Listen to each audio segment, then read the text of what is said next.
Hello everyone, thanks for joining us. My name is Jared Sloan and I'm the Director of Operations here at ShootSmart. I'm joined today by Hank Yacek, the Director of Retail Development at Acusport. Welcome, Hank. Thank you. Thank you for having me. Acusport's one of our great partners in the industry, and Hank's here to talk to us today about innovation in our industry. Hank, why don't you tell us about yourself? Yeah, so I'll give you sort of the long story short. I started on the retail side of the firearms industry back in 1987. Worked for a number of people for a number of years. Started off in Connecticut, eventually moved to Kentucky, and then opened my own shop. Ran that for a number of years, grew it from a small shop to a pretty successful store, and then sold my share of that business off, and then came across, as we jokingly say, to the dark side of distribution. Right. And I've been working there for about 6 years now with Acusport, working on developing programs and processes that help retailers be more successful retailers. That's where that development portion of my title comes from, is to say, hey, my focus every day is to be out there and do some of the things that retailers don't have the time to do. Look at other industries. How are other industries sort of gaining consumer attention and gaining share sometimes at maybe the sacrifice to our industry?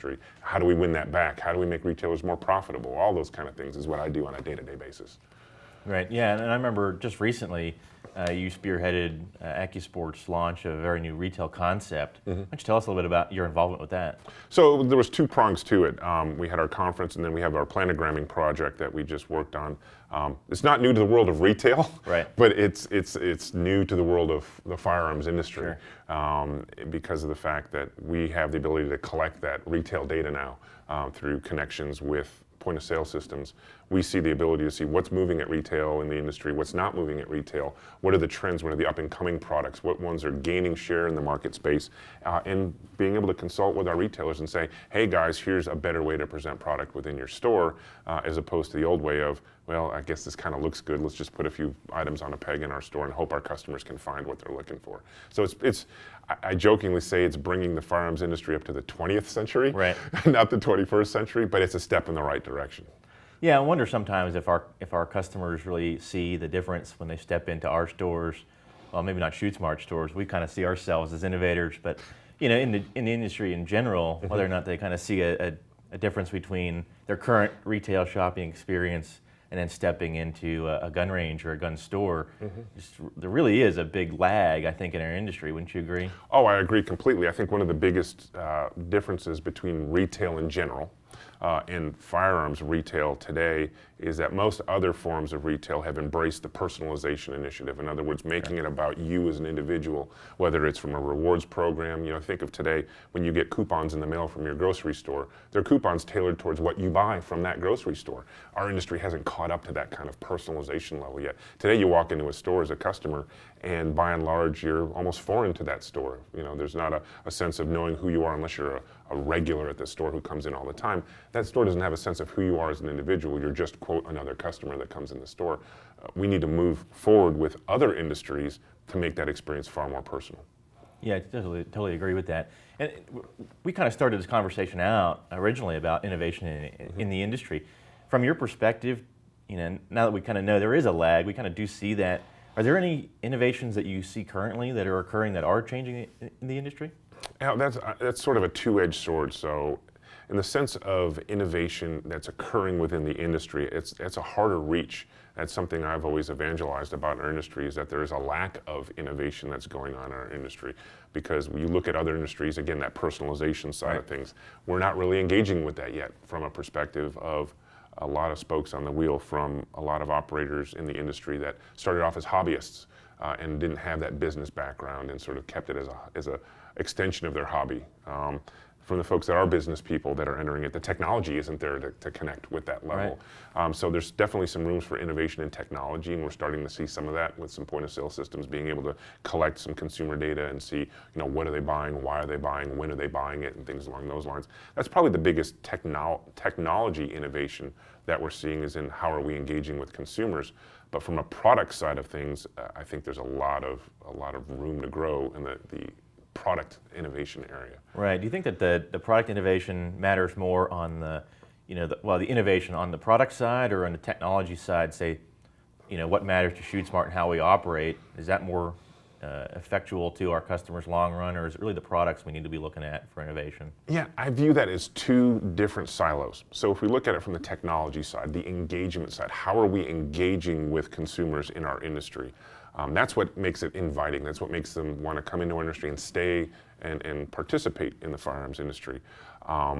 In that case, we're looking at it from how are we competing against other recreational venues? Is it the Topgolfs? Is it the main events? Is it the other forms of recreation? That's our competition there, and we have to innovate with them. How are they making it personal? How are they making that sport fun for the casual consumer, the I just want to play today crowd?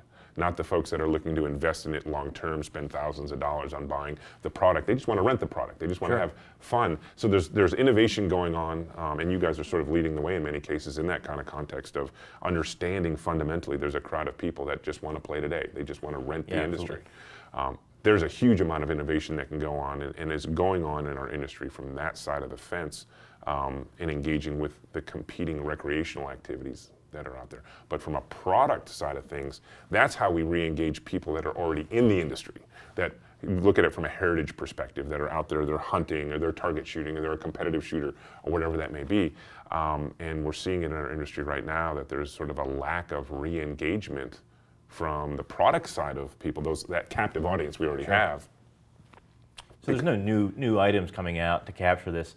Like what we talked about in different conversation, the great millennial generation, is a great number of people coming in, but they really just want to rent for the day.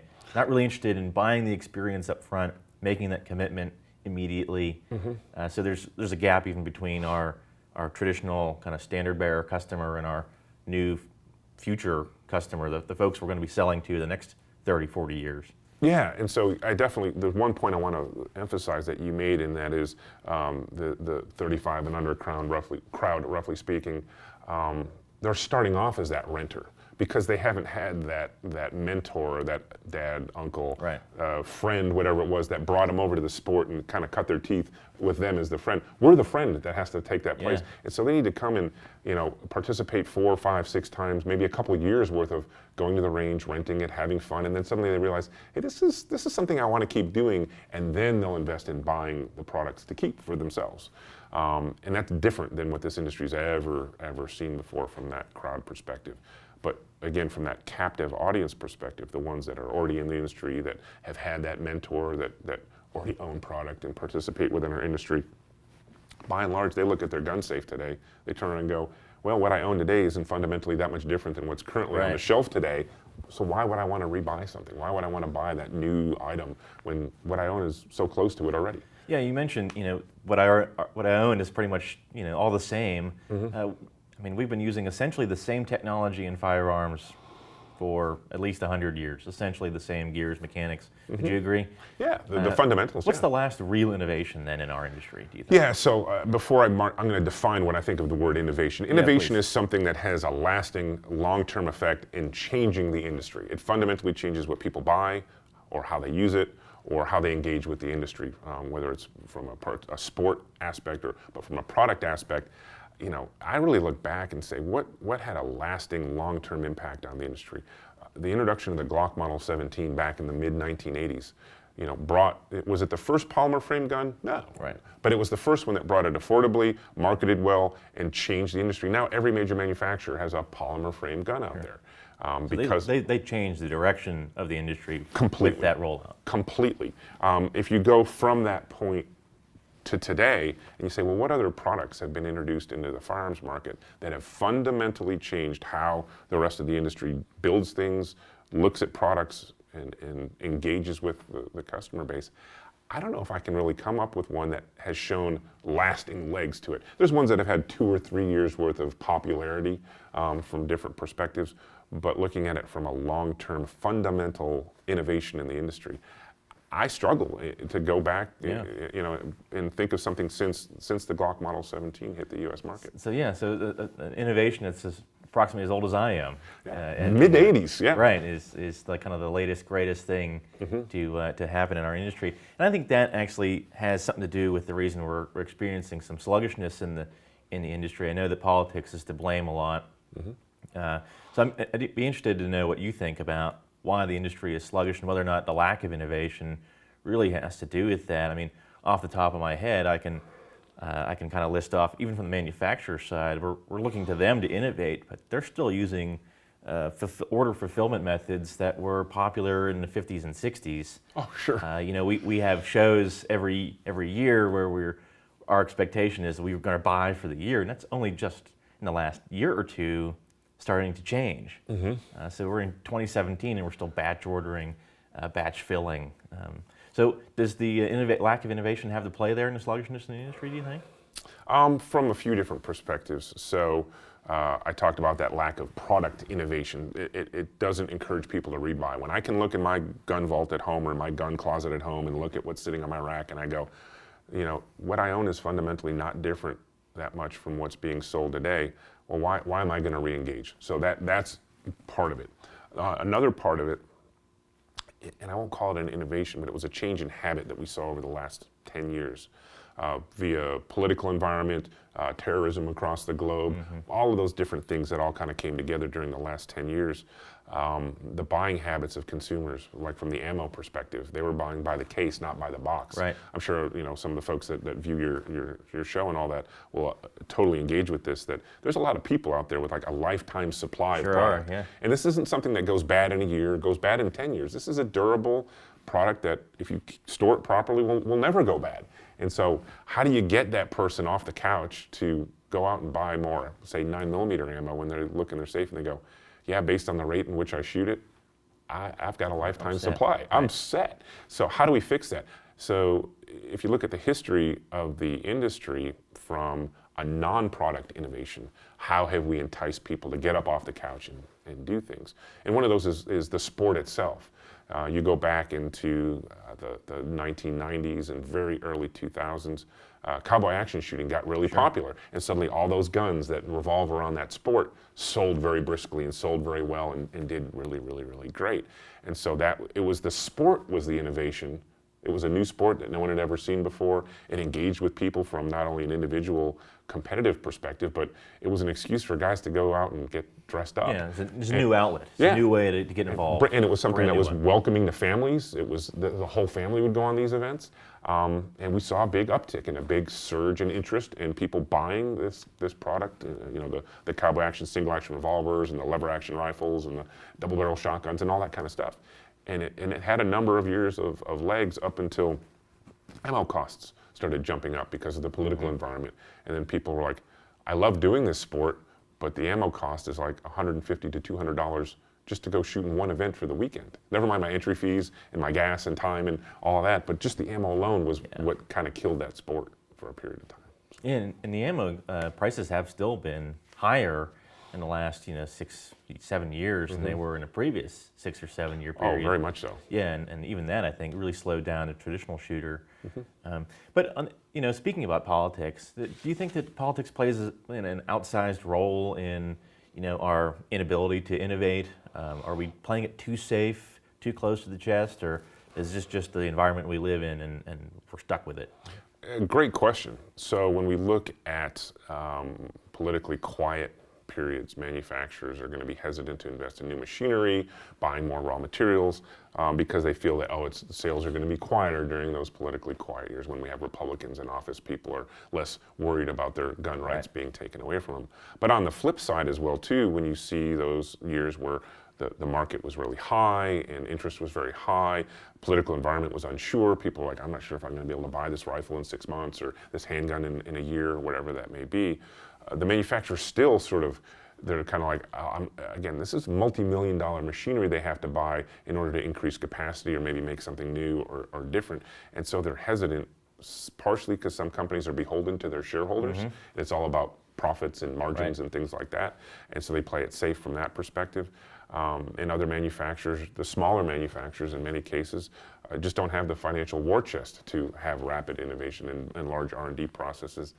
And then the last one, and I think is probably the bigger player in all of that, is in that last 10-year period, sales were so good that the manufacturers didn't have to spend money on R&D. Yeah, no the product need to change, right? The product just flew off the shelves, regardless of what you put out there. It was like, man, let's just make something in a weird configuration. Look, that sold too.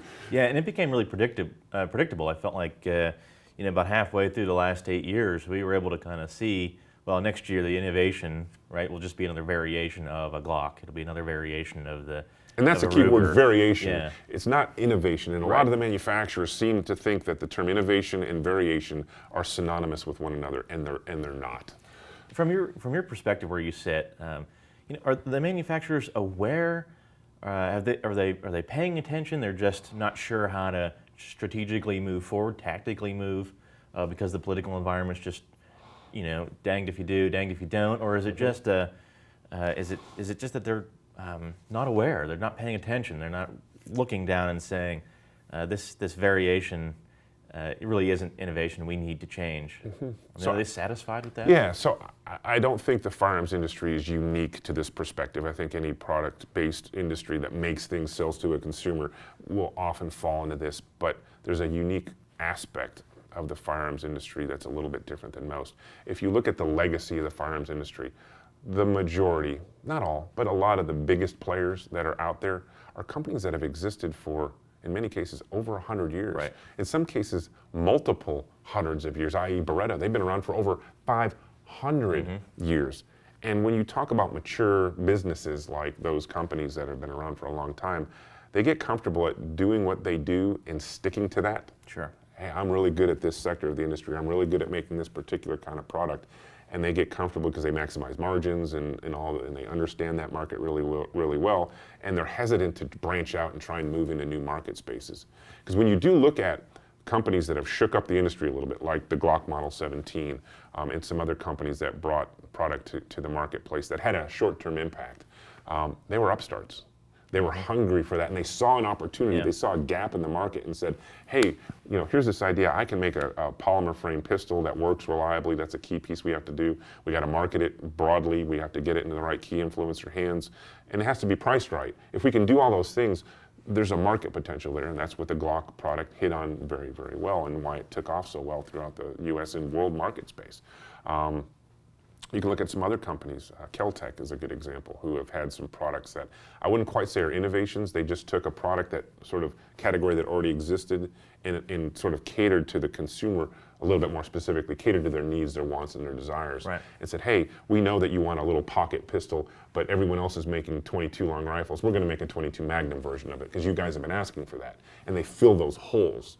But again, it's an upstart company because they see that opportunity and they go, man, if no one else is going to move, I'll fill that hole. How successful are these little upstarts, though? They seem to just get rolled over because you end up having the behemoths, your Glocks, your Smith & Wessons. They're just pumping out volumes of your very standard 9mm polymer pistols, and you just don't see the little guys really making a lot of headway in the market. Is it that they're just they're making it slowly, but they're still growing, or have they really just not found a lot of success in the market overall? So from my perspective, I think where it comes into, and it is that true innovation versus variation. So I'll use Caltech again as an example.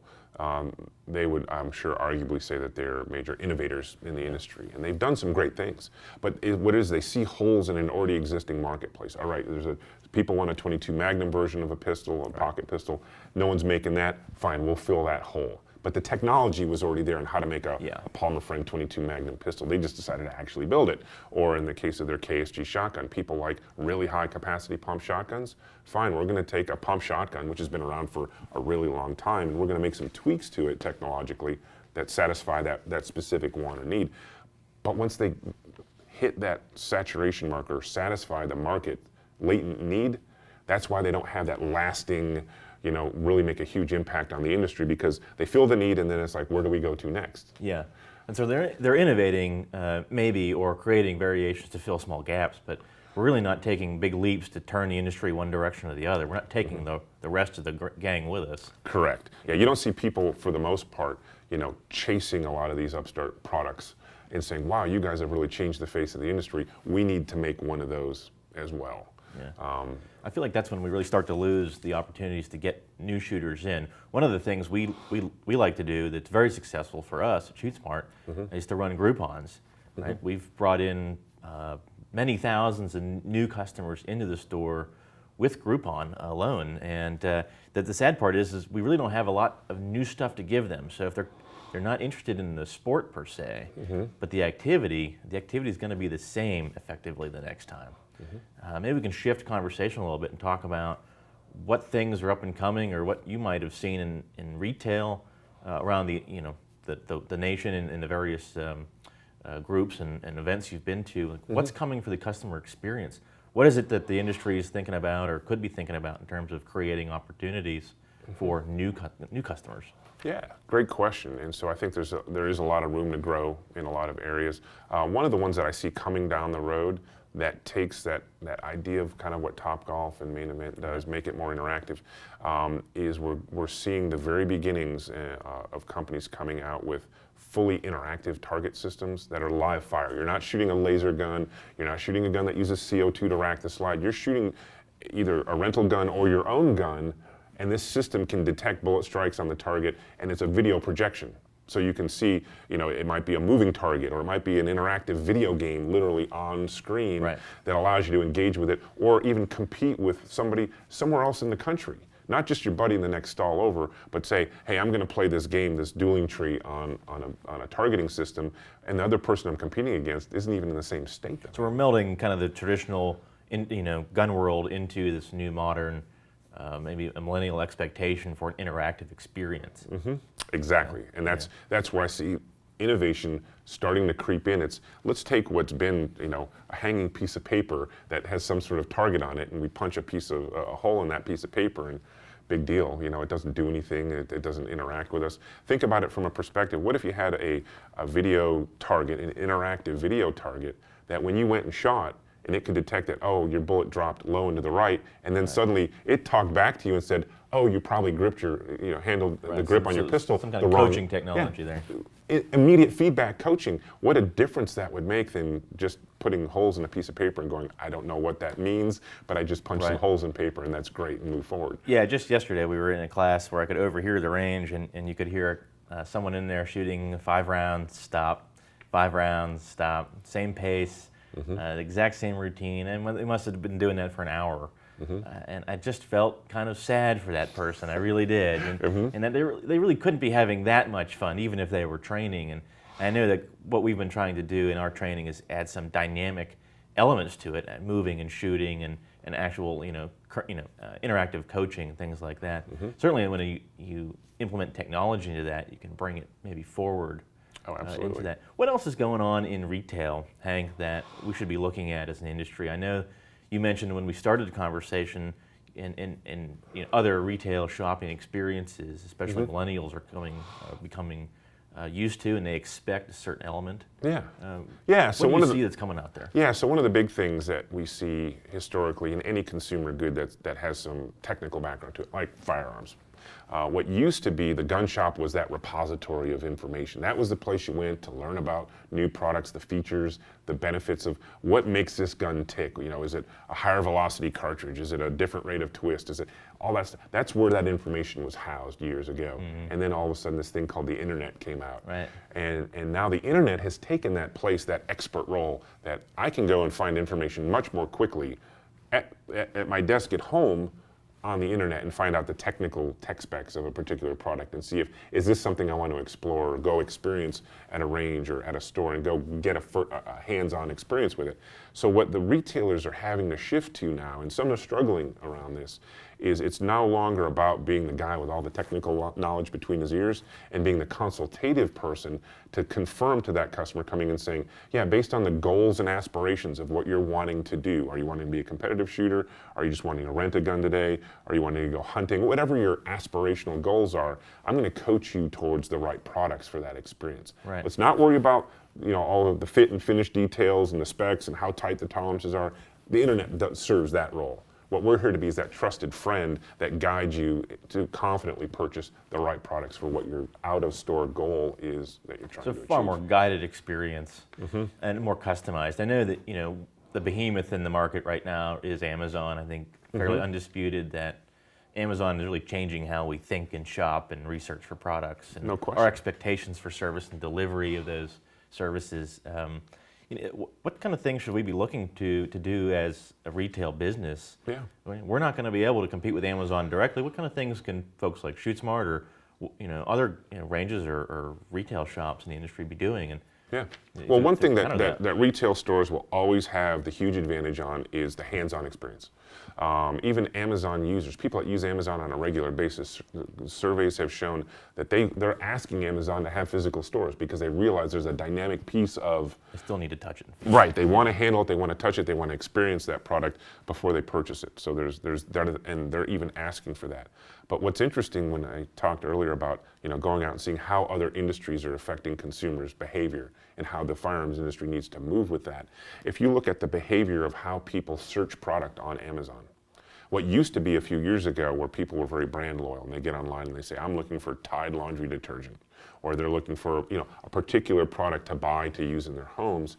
We've seen a change over the last few years of people, instead of looking for brands, they're looking for ingredients in the product that they're buying, or they're looking for experience-based search terms that say, I'm looking for a product that's going to allow me to do this. I don't care about the brand. I'm more focused around the experience and what I'm trying to accomplish by purchasing a particular product, and I'm not so much worried about what the brand is anymore. So from a manufacturer's perspective and from a retailer perspective, we need to focus more on, again, the aspirational piece of why this person is engaging with our industry or a product within our industry, and not so much worry about, again, the nitpicky details. It's more about that aspiration. What are you trying to accomplish? What is it that's important to you? And let's curate you to finding your firearm or your accessory, not just a firearm or a accessory.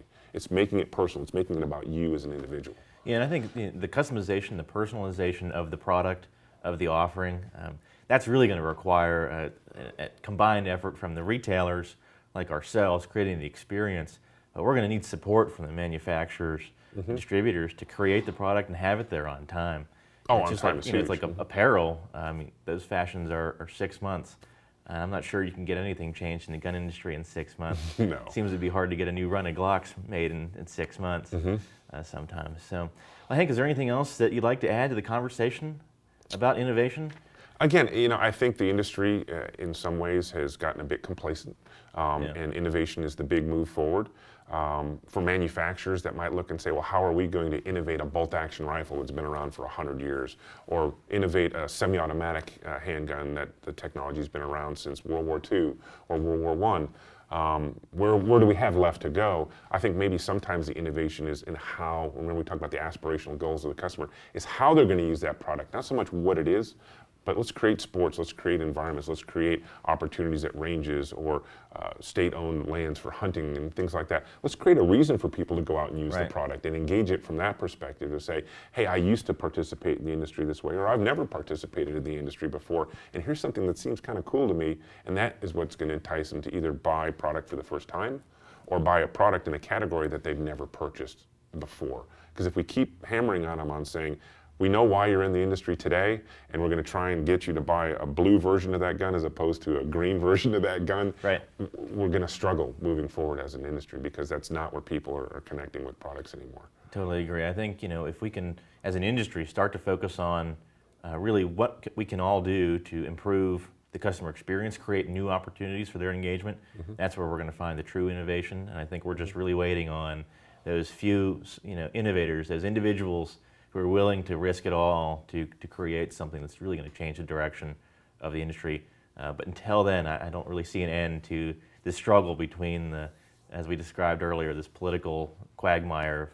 If good times it's bad, and in bad times it's hard to be good. So. Well, and again, something I want to add to it, I think that's a really valid point.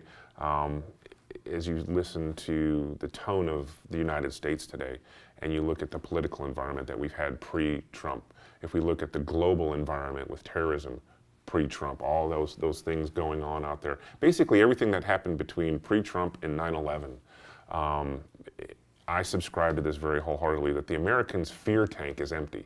That to get you up off the couch and say, I need to, in a panic mode, go buy something because I may not be able to get it tomorrow or 6 months, or there's going to be a terroristic act down the street from my house. Yeah. Emotionally, we don't have that anymore. We have been under this emotional state in the country since 9/11 that has just worn our country down to the point where, as you look at the recent events in Las Vegas, right? You go back 5-6 years, that would have had a huge spike in the industry of people going out and buying stuff. we didn't see that effect this go around. And I don't think it's just political. I think it's an emotional aspect that Americans are just... And it wore off real quick, Yeah. even after Sandy Hook. Oh, yeah. I think that was really the peak. And after that, it was less and less and less impactful on the industry. And those were hard times, for sure. So, No question. I think we definitely have an obligation as an industry to really start to look forward and change the way we do business so that we are ready for the new generation. Yeah, we can't move forward as an industry relying on the success of our industry based on fear.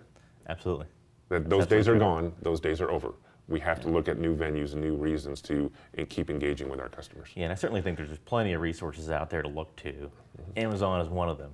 Not as a burden or an enemy, but as an inspiration. As a frenemy. As a frenemy, yeah. Yes. So, and on a side note, Amazon actually has a program. I mean, they are so committed to getting their fingers in every piece of the pie. It's impressive that they have this new program that encourages local businesses to have Amazon web pages, shopping carts open in their stores to sell Amazon products. Correct. By incentivizing the local business with some cut of those sales. So they're really, really, really trying to get into our hijack stores. as many retailers as possible because you don't have to pay them a salary. That's right. That's right.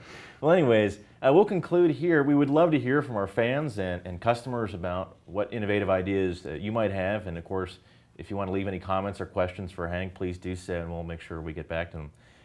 Hank, thank you very much for appearing today. I really thanks for appreciate your having me. I insight. really appreciate it. Okay, thanks very much. Bye, everybody.